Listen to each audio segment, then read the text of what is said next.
Good morning, everyone. Today we are going to start with a new chapter, that is class 9th of history, Socialism in Europe and the Russian Revolution. This is part 1 of the video और हम यहाँ पे discuss करेंगे कि Europe में socialism कैसे आता है, उसके पीछे क्या रीजंस थे और सोशलिज्म का आइडिया क्या था। तो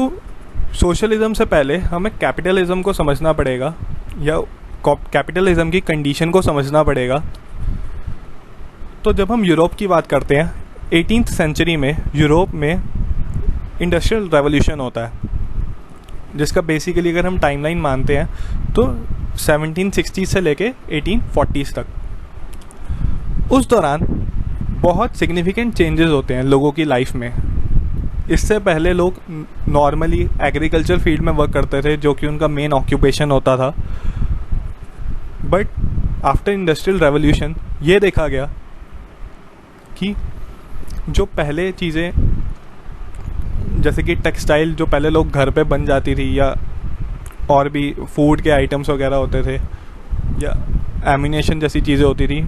जो कि पहले एक स्मॉल स्केल पे प्रोडक्शन होता था लोगों के घरों के पास या किसी और फॉर्म में, वो एक लार्जर स्केल पे प्रोडक्शन होने लगता है। जो हाथों से काम होता था वो मशीनों से होने लगता है। डिफरेंट टेक्नोलॉजी यूज़ होने लगती है, जिसके अंदर सबसे पहला मेजर इन्वेंशन था स्टीम इंजन का।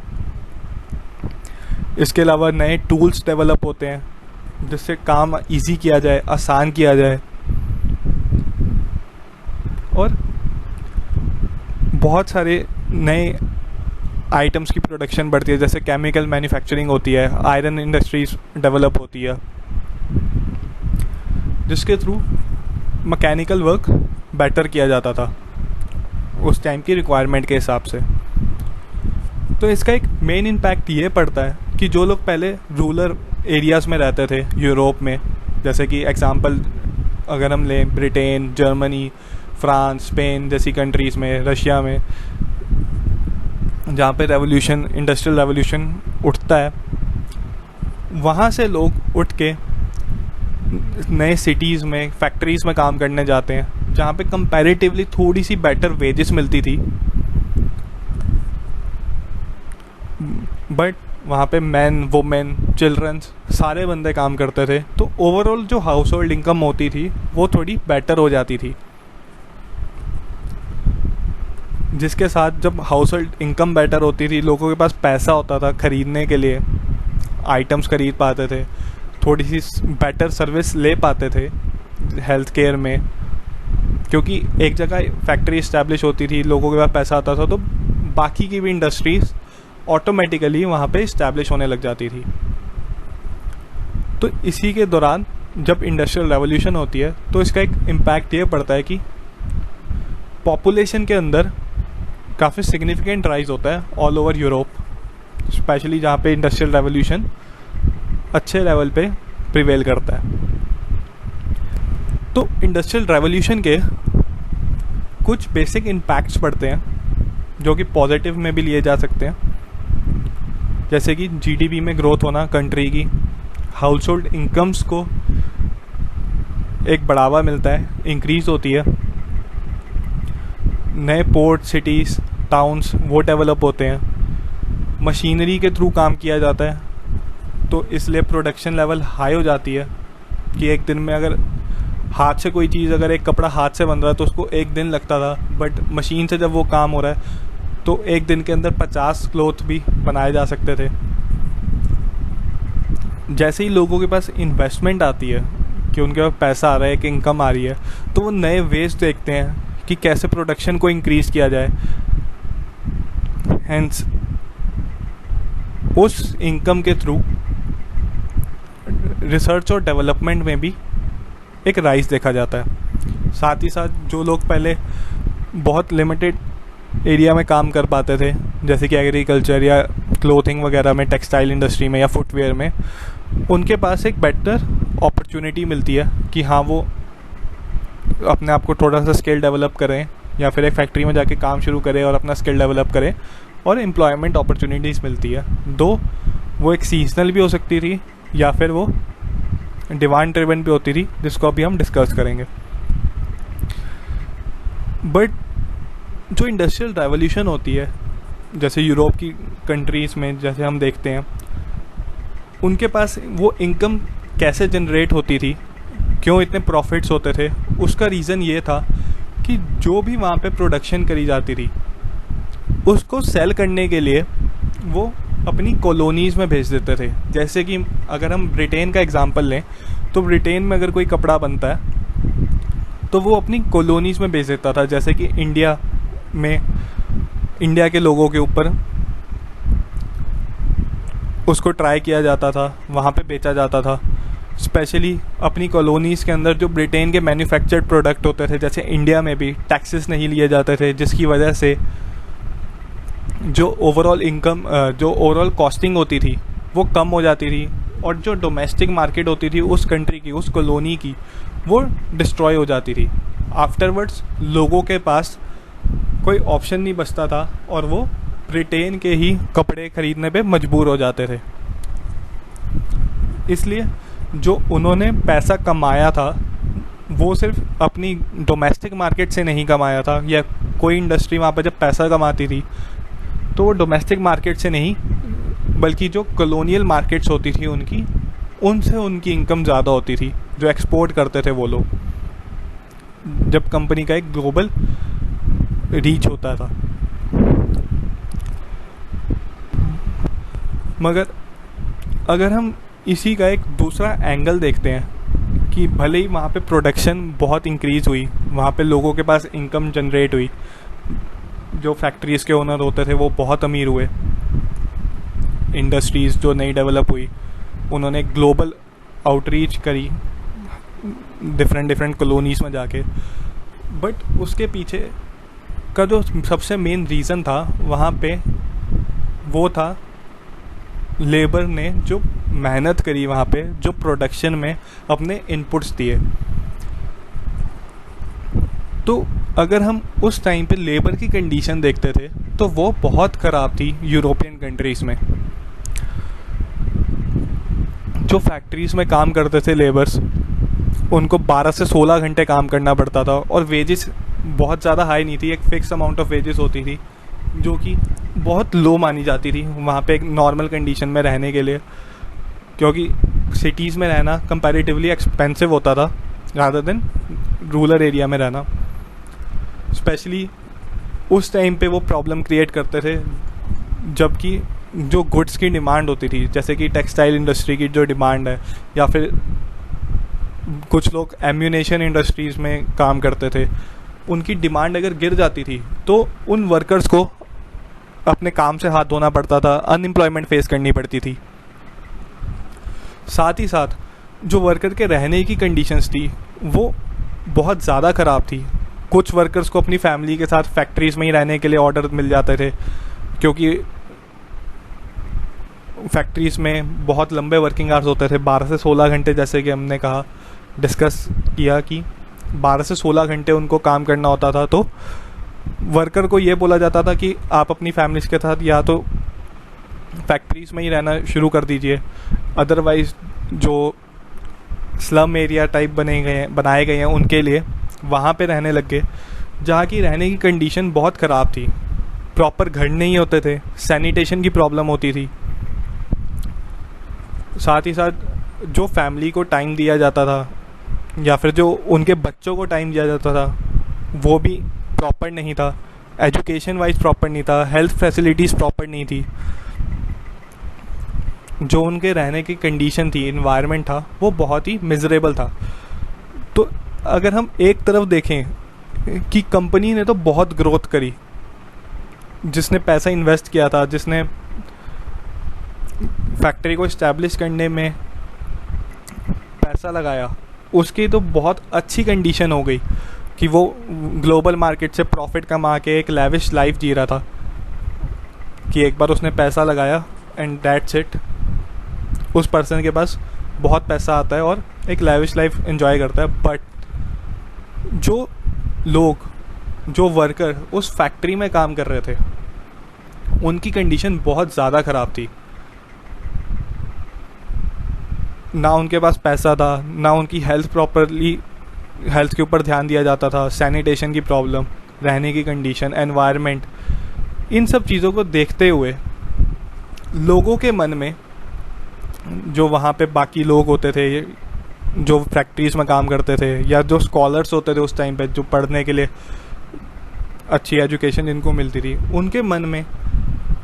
एक सवाल उठता है कि फैक्ट्री में काम करने वाले लोग तो लेबर है, जिसकी वजह से इतना ह्यूज अमाउंट ऑफ प्रॉफिट होता है। बट अगर ओवरऑल कंडीशन देखी जाए तो उस ओवरऑल कंडीशन में सिर्फ जिस पर्सन की फैक्ट्री है, जो इसके पास प्राइवेट ओनरशिप है, प्रॉफिट सिर्फ उसके पास जाता है। वेयर एज जो बंदा वहाँ पे अपनी लाइफ में इतने हाई स्केल पे अपना टाइम दे के काम कर रहा है, उसकी कंडीशन इम्प्रूव नहीं होती है। वो एक वेक सी लाइफ जीता था उस टाइम पे। तो इसी आइडिया को ध्यान में रखते हुए जब ये देखा गया कि वर्कर्स की कंडीशन इम्प्रूव नहीं हो रही, सिर्फ जो वेल्थ है वो एक पर्सन के पास जाके एक्यूमुलेट हो रही है, तो लोगों के अंदर एक आइडिया आता है कि क्या होना चाहिए जिसके थ्रू वो उन वर्कर्स की भी कंडीशंस को इम्प्रूव कर पाएँ। कि जो लोग वहाँ पे काम कर रहे हैं, मैनेजर्स वगैरह सारे लोग, उनके पास वो प्रॉफिट कैसे आए। कि मेहनत सारे बंदे कर रहे हैं और एक बंदे के पास प्रॉफिट नहीं आना चाहिए, वो चीज़ गलत है। तो इस आइडिया को देखते हुए, इस सोच को देखते हुए, वो जो स्कॉलर्स होते थे उस टाइम पे, वो ये कहते थे कि जो प्राइवेट प्रॉपर्टी है ये एक ईविल है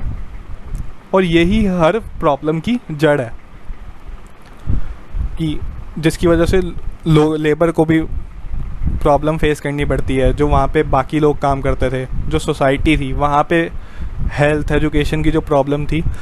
वो सिर्फ इसी वजह से है कि जिस पर्सन के पास वो ओनरशिप है, वो प्राइवेट प्रॉपर्टी है, वो सिर्फ प्रॉफिट के लिए काम करता है, वो सिर्फ अपने पर्सनल गेन को देखता है और वो जो लोग उसके लिए काम कर रहे हैं उसके वेलफेयर के बारे में नहीं सोचता। तो इसी को ध्यान में रखते हुए जो ये स्कॉलर्स थे, इन लोगों ने एक आइडिया दिया जिसको हम आज की डेट में सोशलिज्म कहते हैं। बट जो उनका आइडिया का बैकग्राउंड था वो ये था कि जो प्रॉफिट हो रहा है वो एक पर्सन के पास नहीं जाना चाहिए। जब सबने मेहनत करी है तो वो चीज़ सब में बंटनी चाहिए। इसीलिए उन्होंने उस प्राइवेट प्रॉपर्टी को हटा के एक कलेक्टिव ओनरशिप का आइडिया दिया कि एक फैक्ट्री है तो वो कलेक्टिवली ओन करी जाए, जो वर्कर्स वहाँ पे हैं, जो वहाँ पे इन्वॉल्व हैं, उन लोगों के द्वारा, और उस चीज़ को प्रॉपर्ली बांटा जाए। बट डेफिनेट सी बात है कि अगर एक फैक्ट्री में 100 लोग 150 लोग काम कर रहे हैं तो सारे बंदे ये सोचेंगे कि मैंने ज़्यादा काम किया, कम काम किया, या मेरे पास कम पैसा आया। मनभेद या मतभेद होने जैसी संभावना होती थी। तो उन सब चीज़ों को भी ध्यान में रखना जाना ज़रूरी था। इसलिए एक प्रॉब्लम थी कि जो कलेक्टिव ओनरशिप है उस आइडिया को कैसे इम्प्लीमेंट किया जाए, वो एक प्रॉब्लम बनती है कि जो प्रॉफिट है वो लोगों में कैसे इक्वली बांटा जाए, किस तरीके से जो ओनरशिप है वो लोगों की हो जाए, वो एक कैसे इम्प्लीमेंट किया जाए, वो आइडिया के बारे में कुछ पॉइंट्स आते हैं।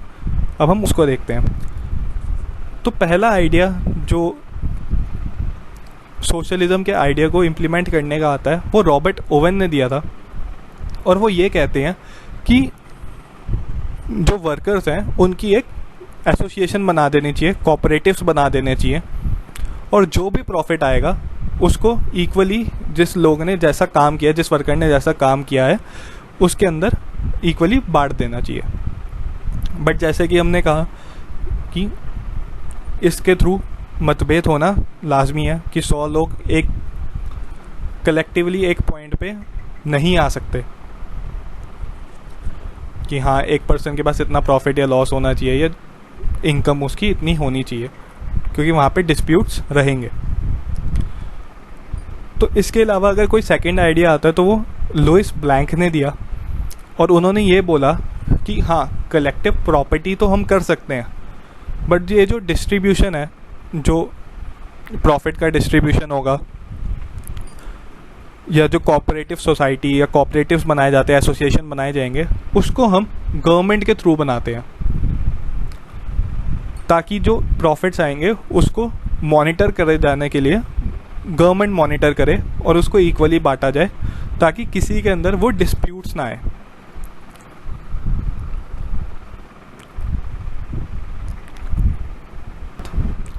एक थर्ड आइडिया बहुत प्रिवेल करता है, जो कि कार्ल मार्क्स ने दिया था, जो उन्होंने अपनी बुक में लिखा था, कार्ल मार्क्स ने द कम्युनिस्ट मैनिफेस्टो में।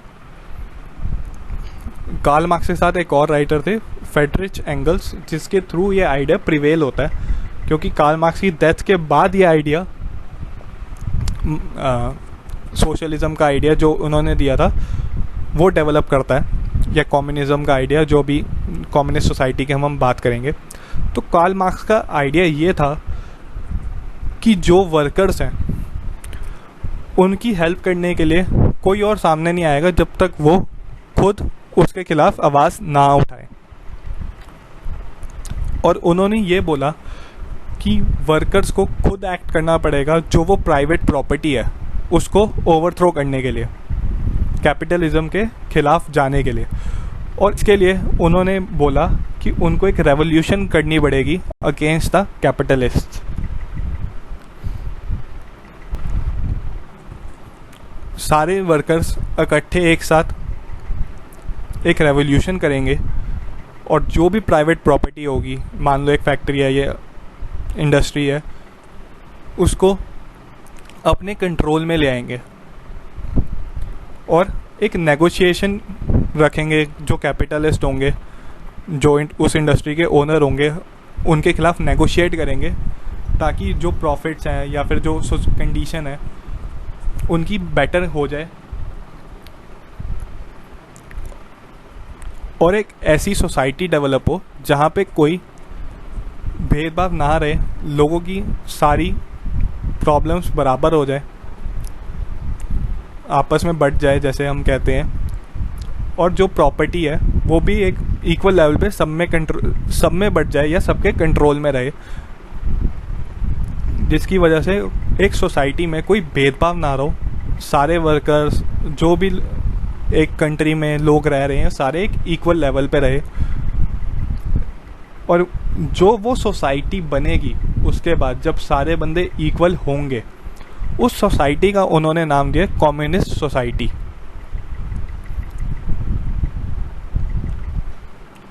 इसीलिए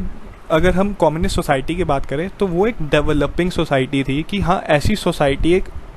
बननी चाहिए जहाँ पे सारे लोग बराबर हों, किसी के पास कोई कम ज़्यादा पैसा ना हो या ओनरशिप ना हो, सबके पास बराबर ओनरशिप हो, सारे इक्वल हो, चाहे 100 के 100 लोग हैं, सबके पास बराबर प्रॉपर्टी है। ऐसी सोसाइटी को उन्होंने कम्युनिस्ट सोसाइटी का नाम दिया, जो कि उनके अकॉर्डिंग अगर हम माने तो ऐसी सोसाइटी बननी चाहिए, जिसके लिए जो वर्कर्स हैं उनको प्रोटेस्ट के साथ साथ वायलेंस या सारी चीज़ें अपने कंट्रोल में लानी होगी, एक रेवोल्यूशन करना होगा, और कैपिटलिस्ट लोग जो ओनर्स थे वहाँ पे उस टाइम पे, उन लोगों को नेगोशिएट करके कलेक्टिवली एक लेवल पे लाना होगा। तो इन आइडियाज़ के थ्रू सोशलिज्म जन्म लेता है यूरोप में, और डिफरेंट फॉर्म्स में प्रिवेल करना शुरू करता है। तो हम ये देखते हैं कि जैसे सोशलिस्ट आइडियाज़, जो ये आइडियाज़ डेवलप होते हैं, यूरोप में प्रिवेल करना शुरू करते हैं, तो यूरोप में जो वर्कर्स होते हैं, जैसे डिफरेंट कंट्रीज़ में इंग्लैंड जर्मनी जैसे वर्कर्स होते हैं, तो वो एक फ़ाइट देना शुरू करते हैं अपने ओनर्स को कि जो अपने फैक्ट्रीज़ के ओनर्स होते हैं कि उनकी वर्किंग कंडीशंस को बेटर किया जाए। साथ ही साथ वो कुछ फंड्स को इस्टेब्लिश करते हैं जिसके थ्रू उनकी जो कंडीशंस होती थी जो इमरजेंसी टाइम पे उनको राहत मिले, वर्किंग आवर्स से उनको राहत मिले कि इतने लंबे वर्किंग आवर्स ना हो। साथ ही साथ उनको वोटिंग डालने का भी राइट मिले। अपने राइट्स के लिए वो आवाज़ उठाते हैं इन शॉर्ट। जैसे ये एसोसिएशंस बनती हैं यूरोप में, इंग्लैंड में, बाकी कंट्रीज़ में, यही एसोसिएशंस, यही यूनियंस पॉलिटिकल पार्टीज़ का रूप लेती है डिफरेंट कंट्रीज़ में। जैसे कि फ्रांस में सोशलिस्ट पार्टी बनती है। 1905 में ब्रिटेन के अंदर ट्रेड यूनियन लेबर पार्टी का एक फॉर्म बनती है। लेबर पार्टी बहुत इंपॉर्टेंट पार्टी है ब्रिटेन के अंदर, काफ़ी टाइम तक उन्होंने वहाँ पर रूल भी किया। बट ये देखा जाता है कि जो एक्चुअली में सोशलिस्ट जो आइडिया था, भले पार्टी फॉर्म हो जाती थी या फिर एसोसिएशंस बनी है, जो एक आइडिया था वो बहुत लार्ज लेवल पे प्रिवेल नहीं करता या गवर्नमेंट फॉर्म नहीं करती यूरोप के अंदर, सोशलिस्ट गवर्नमेंट्स टिल 1914 तक यूरोप में। तो पहली बार जब यूरोप में सोशलिस्ट गवर्नमेंट बनती है वो बनती है रशिया के अंदर। और उस गवर्नमेंट को बनने का जो रीज़न होता है वो एक रेवोल्यूशन के थ्रू बनती है, जो कि कार्ल मार्क्स का जैसे हम आइडिया डिस्कस किया उसके थ्रू बनती है, जिसको हम रशियन रेवोल्यूशन कहते हैं। इसीलिए जो सोशलिज़म का आइडिया डेवलप होता है और प्रिवेल करता है वो रशियन रेवोल्यूशन की फॉर्म में आता है। वर्ल्ड वाइड जो आज भी हम समझते हैं कि सोशलिज़म क्या आता है वो उसके थ्रू बनता है, जहाँ पे वो पहली बार एक सोशलिस्ट गवर्नमेंट सरकार बनाती है और रूलिंग में आती है। तो इस वीडियो में अभी तक हम यही डिस्कस करेंगे और नेक्स्ट वीडियो में हम डिस्कस करेंगे कि वो सोशलिस्ट सरकार कैसे बनती है, रशिया में कैसे रेवोल्यूशन होता है, उसके क्या रीज़न होते हैं, क्या बैकग्राउंड्स थे और आने के बाद उसने क्या काम किया, हम उन सब चीज़ों को भी डिस्कस करेंगे। So please tell about this video, give your feedback, and अगर आपको किसी और टॉपिक पे वीडियो चाहिए तो please tell about that too. Thank you.